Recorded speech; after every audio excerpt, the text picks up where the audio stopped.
صرف اسلام ایک ایسا مذہب ہے جس نے محمد رسول اللہ صلی اللہ علیہ وسلم کو بھگوان کا درجہ نہیں دیا۔ آنے والے اس نبی کے بارے میں اللہ تعالیٰ نے فرمایا کہ اے دنیا کے مسلمانوں، اللہ میں ہی ہوں، تمہارے درمیان ہم جو رسول بھیجے ہیں، جو پیغمبر بھیجے ہیں، وہ بھگوان نہیں ہے، ہم نے ان کو اپنے نور سے بھی پیدا نہیں کیا ہے۔ اے لوگوں، اسلام کے اندر آنا ہے تو یہ عقیدہ رکھنا ہے، قل انما انا بشر مثلکم۔ السلام علیکم ناظرین، خوش آمدید ہمارے یوٹیوب چینل 01 اسٹوڈیو میں۔ ناظرین، آپ نے شروع میں ایک ویڈیو کی چھوٹی سی کلپ دیکھی ہوگی، اس کے متعلق آگے علماء اہل سنت کا جواب دیکھیے۔ اگر آپ کو ویڈیو پسند آئے، لائک، کامنٹ، شیئر اور سبسکرائب کرنا نہ بھولیں۔ شکریہ۔ کہ یہاں پر اللہ کے رسول صلی اللہ تعالیٰ علیہ وسلم کو بشر کہنے کا حکم ہوا۔ آپ فرما دیں لوگوں سے کہ میں بھی بشر ہوں۔ بشر کا مطلب ہوتا ہے انسان، میں بھی بشر ہوں، آپ بھی بشر ہیں، حضور صلی اللہ تعالیٰ علیہ وسلم بھی بشر ہیں۔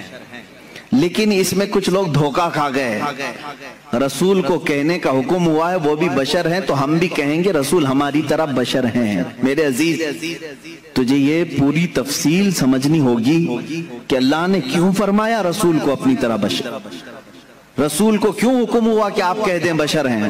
وجہ یہ تھی کہ اس زمانے میں دو قومیں تو بگڑی تھیں، ایک یہودی اور دوسرے عیسائی۔ ان کے پاس اللہ کی کتابیں تھیں، اللہ کی کتابیں تھیں۔ یہودیوں کے پاس تورات بھی تھی، انجیل بھی تھی، عیسائیوں کے پاس انجیل تھی، نبی بھی آئے ان کے پاس۔ لیکن یہ قومیں کیسے بگڑی؟ اپنے اپنے زمانے کے نبیوں میں جب انہوں نے حیرت انگیز معجزات دیکھے تو غلو کر گئے۔ غلو کا مطلب ہوتا ہے اور کر دینا، کسی کے مرتبے کو بڑھا کر کے۔ حضرت عزیر علیہ السلام ایک نبی ہیں، اللہ نے ان پر نیند طاری کر دی، وہ 100 سال تک سوتے رہے۔ قرآن پاک میں اللہ نے اس کا تذکرہ بیان فرمایا ہے، 3 پارے میں، سورہ بقرہ ہی میں ہے۔ 100 سال تک ایک ہی مقام پر سوتے رہے، پھر 100 سال کے بعد مولا نے دوبارہ انہیں اٹھایا اور وہ اپنی قوم کے پاس آئے۔ ان کے بچے ان سے بڑی عمر کے ہو چکے تھے، یہ غالباً 33 یا 35 سال کی عمر میں گئے تھے۔ واپس جب اٹھائے گئے 100 سال کے بعد تو ان کی جو عمر تھی وہی تھی، لیکن جو قوم کی عمر تھی وہ 100 سال آگے جا چکی تھی۔ اب اس معجزے کو دیکھ کر کے کئی لوگ ششدر رہ گئے، کیا کوئی 100 سال کے بعد دوبارہ اٹھ سکتا ہے؟ کوئی موت کے بعد دوبارہ آ سکتا ہے؟